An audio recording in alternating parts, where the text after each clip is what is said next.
جو ہم نے محسوس کیا ہے اپنے والد صاحب کے تعلق سے، وہ بڑی پاکیزہ زندگی گزارے ہیں، اور بڑے، ابھی ان کا یہ بھی تذکرہ کوئی کر رہا تھا کہ بڑے منہ پر بول دینے والے تھے۔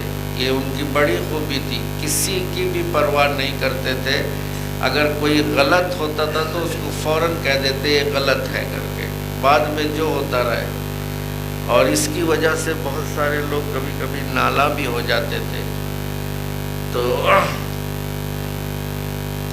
بس اس موقع پر ہم اب کیا کہہ سکتے ہیں، کچھ بولنے کے لیے الفاظ بھی ہمارے پاس نہیں ہے، دل کی جو کیفیت ہے۔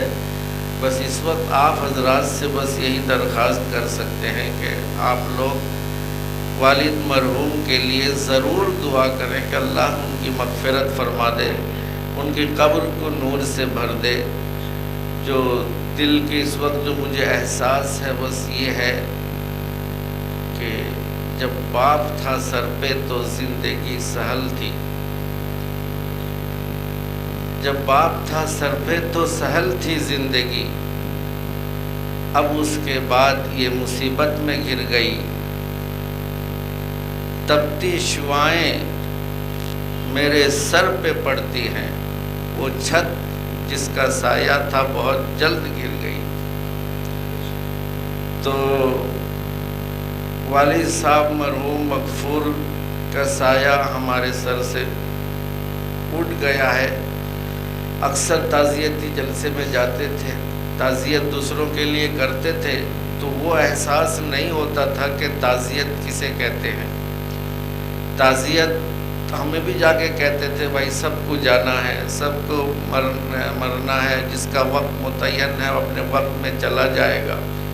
یہ الفاظ جب اس وقت کہتے تھے تو بڑا خوش ہوتے تھے کہ چلو ہم نے ان کو تسلی دے دی، انہیں بتا دیا۔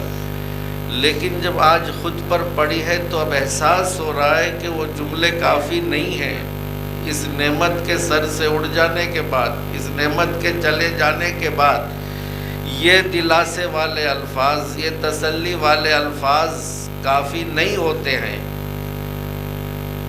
بس اس کے لیے اللہ کے نبی صلی اللہ علیہ وسلم کا بس فرمان ہے، اور آپ کے وہ سنت ہے، ایک دوسرے کے ساتھ بیٹھ کر اور ایک دوسرے کو تسلی والے کلمات سنتے ہیں، اس سے محظوظ ہوتے ہیں۔ لیکن صحیح معنوں میں وہی اندازہ کر سکتا ہے جس کے سر سے باپ کا سایہ اڑ جاتا ہے، جس کے سر سے اپنی ماں کا سایہ اڑ جاتا ہے، وہی اندازہ کر سکتا ہے کہ اس کی کیفیت کیا ہے، کیا ہوتی ہے۔ بہت سارے لوگوں نے تعزیت کی، تسلی کے کلمات کہے، اللہ تعالیٰ انہیں جزائے خیر دے، اور ہمارے تعلق سے بہت سارے حسن ظن کا بھی اظہار کیا، جس کو سن کر کبھی بہت سے موقع پر بڑی شرمندگی ہوتی تھی، کاش اس حسن ظن کا اظہار ہو رہا ہے، اللہ ہمیں اس حسن ظن کا لاج رکھ لے اور ہمیں اس قابل بنا دے۔ اور یقیناً والد صاحب مرحوم نے ہمیں جب تعلیم دی تھی تو ان کے ذہن میں یہی بات ہوگی کہ میرے لیے ذخیرہ آخرت بن جائے۔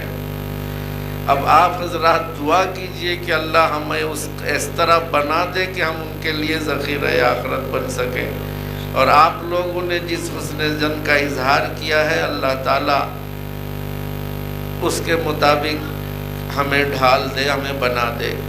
بس اس سے زیادہ اور کچھ کہنے کی ہمت نہیں ہے۔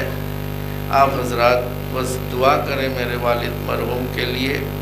اب میرے برادر مکرم حضرت مولانا اسعد اللہ صاحب قاسمی دامت برکاتہم تشریف رکھتے ہیں، وہ اپنے تاثرات کا اظہار فرما کر دعا فرمائیں گے۔